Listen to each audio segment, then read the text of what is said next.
সকলে কেমন আছো? আশা করি খুব ভালো আছো। আজকের ব্লগটা একটু অন্যরকম। দিনটা হলো 6/7/2025।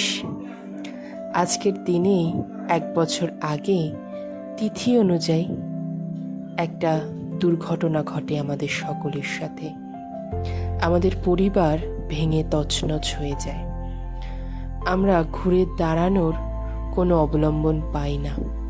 আজকে সেই বিষয়েই তোমাদের সাথে একটা ব্লগ শেয়ার করতে চলে আসলাম। যদি তোমাদের আমার এই ব্লগ ভালো লাগে, লাইক কমেন্ট করে আমার চ্যানেলটাকে সাবস্ক্রাইব করতে পারো। সাধারণত 2024 সালের 16 তারিখে এই দিনেই আমার দাদুকে খুঁজে পাওয়া যায় না। আমরা হন্যে হয়ে তন্ন করে খুঁজেও সেই মানুষটাকে পাইনি। তারপর দিন শুনি তিনি মারা গেছেন। ভগবান হয়তো ভালো মানুষদের ঠিক এভাবেই কেড়ে নেয়। সত্যি বলতে আমার জানা নেই কেন বা কী কারণে এমনটা হলো।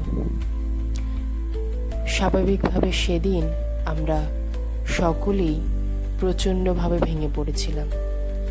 জীবনের প্রত্যেকটা মুহূর্ত আমরা উপলব্ধি করতে পেরেছিলাম তার অনুপস্থিতিটাকে। সামগ্রিকভাবে হলেও তিনি আমাদের জীবনের একটা স্তম্ভ ছিল। ছোটবেলা থেকেই জেনে এসেছি দাদু দিদা এরা সকলেই ঠাকুমা ঠাকুরদা আমাদের মেরুদণ্ড। এদের দ্বারা আমরা যে শিক্ষা অর্জন করি তা থেকে আমরা পরবর্তী জীবন অতিবাহিত করতে সক্ষম হই। আমার দাদুর সাথে আমার সম্পর্ক ছিল অত্যন্ত মধুর। তিনি আমাকে প্রচণ্ড ভালোবাসতেন জানো। যখন আমার কোনো কিছু প্রয়োজন বা ধরো আমি মামা বাড়িতে গেছি, আমার এখনও একটা ঘটনা খুব মনে পড়ে। তখন আমার বয়স কত হবে, 5 কি 6। আমি যেতাম, আমার মাসির ছেলে, আমি আর আমার দাদা দুজনে মিলে দাদুর সাথে যেতাম।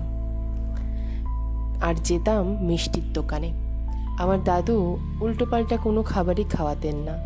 উনি বলতেন, তোদেরকে আমি মিষ্টির দোকানে নিয়ে যাচ্ছি, তোরা সেখানে গিয়ে যত খুশি মিষ্টি খা। কিন্তু একটা সময় পর আর মিষ্টি খাওয়া যেত না। তারপর মিষ্টি খাওয়ার পরে আমি আর আমার দাদা রেস করতাম যে কে আগে মামাবাড়ি পৌঁছবে। সাধারণত এই যে স্মৃতিগুলো সেগুলোই হয়তো আমাদের মাঝখানে থেকে যায়। আজকে আমার চোখের সামনে ঝাপসা হয়েই আমি সেই স্মৃতিগুলোর রোমাঞ্চন করি। আমি হয়তো কোনোদিনই আর সেই দাদুর বুড়ো আঙুল ধরে হাঁটতে পারবো না। আমি হয়তো কোনোদিনই আর আমার দাদুকে দাদু বলে ডাকতে পারবো না। কিন্তু আমার দাদুর ডাক, দিদি ভাই কি করছিস, দিদি ভাই পড়তে বস, পড়াশুনো কর, মানুষের মতো মানুষ হ, এটা হয়তো আর কেউ বলবে না। কিন্তু তার এই ফেলে যাওয়া কথাগুলোই আমার মনে সারা জীবন থেকে যাবে। সেই মানুষটাকে আমি চাইলেও কোনোদিনই ভুলতে পারবো না, আর কোনোদিনই ভুলতে চাইবো না। যার জন্য আজকে আমার বেঁচে থাকা বা যার জন্য আজকে আমার যেটুকু আছে সেটুকু হওয়া ভোলা সম্ভবও নয়। কিন্তু আমি একটা জিনিসই জানি না জানো, যে ভগবান কেন বলো তো এই ভালো মানুষগুলোকে নিয়ে চলে যায় আর খারাপ মানুষগুলোকে পৃথিবীতে রেখে দেয়। এর যদিও বা কিছু কারণ আমার মধ্যে মনের মধ্যে রয়েছে। যেমন ধরো, খারাপের বাড়বাড়ন্ত অত্যাধিক মাত্রায় না হলে সঠিকভাবে আমরা ভালোর উপলব্ধি করতে পারি না। আরেকটা, ভালো মানুষেরা খারাপ মানুষের সাথে একসাথে থাকতে পারছে না। তোমরা জানিও তোমাদের কোনটা মনে হয়।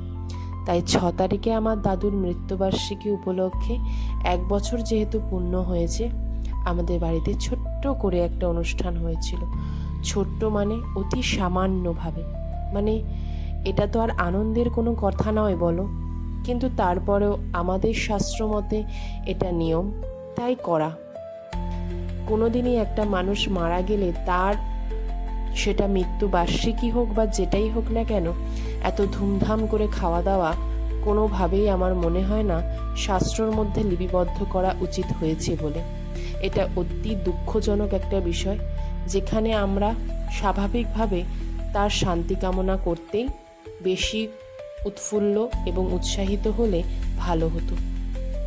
এখানে আর আমি তোমাদেরকে আলাদা করে কিছুই বললাম না যে কি কি খাবারে ছিল, তোমরা সব কিছুই তোমাদের সামনে চিত্রে দেখতে পেয়েছো। যদি ভিডিওটা ভালো লাগে, লাইক, কমেন্ট, শেয়ার এবং আমার চ্যানেলটাকে সাবস্ক্রাইব করতে